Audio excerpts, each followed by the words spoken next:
Türkmenistanyň Garaşsyzlyk güni münasibetli geçirilen at çapyşygynda bir çapyk suwar aradan çykdy. 28-nji sentýabrda Aşgabatda bolan bu pajygaly waka barada Garaşsyz Türkmen News neşri habar berdi. Türkmen News 28 ýaşyndaky çapyk suwar Ilham Saparowyň döwlet baştutany Serdar Berdimuhammedowyň gatnaşmagynda Aşgabatyň halkara ahirki atçylyk toplumunda geçirilen ýarışda atyndan ýykylanlygyny habar berýär. Maglumatda çapyk suwar keselhanäge gidildi, ýöne ol 2 sagatdan soň aradan çykdy. Onuň boynu döwüldi we at döşüne bastı diýilýär. Neşir çeşmelerine salgylanyp hadisanyň ýüze çykmagy derarly ýarışlaryň getirilmanlygyny, diňe onuň soňky tapkyrynyň giç başlananlygyny habar berdi. Çäräniň ahyrynda şeýle hiç kime pidanyň ölenligi aýdylmady. Ýöne ýarışdan soň ähli çapyk suwarlar sorak edildi. Saparowyň atynyň ýagdaýy jekmejek barlandy. Şeýle-de bolsa atyň öňem agsak bolanlygyny ýa-da ýarışdan soň agsanlygyny aýdyp bolmaýar diýip Türkmen News öz çeşmelerine salgylanyp habar berýär. Türkmenistanyň döwlet habar beriş serişdeleri bu pajygaly waka barada habar bermediler.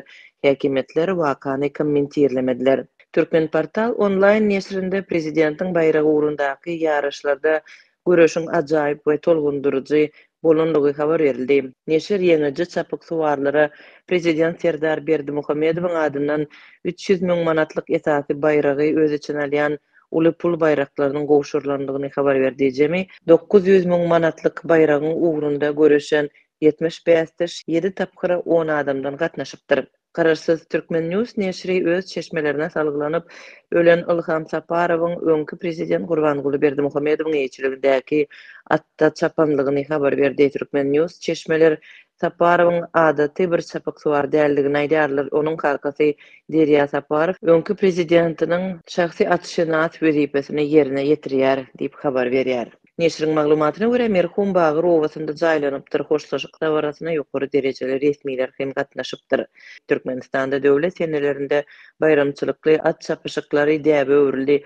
Soňky 10 ýyllaryň dowamında özüni tejribeli atşynat hem çapyk suwar hasaplayan öňkü prezident Gurbanguly Berdimuhammedow atçylyk puwdagyny öz gözegçiliginde saklady.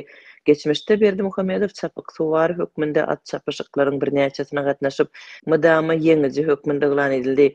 2021-nji ýylda ýurdun häzirki prezidenti Serdar Berdimuhammedow atçylyk puwdagynda öz kakasynyň miras düşeri boldy we tehel wagtdan soň 2022-nji ýylyň martynda döwletiň hem başyna geçdi.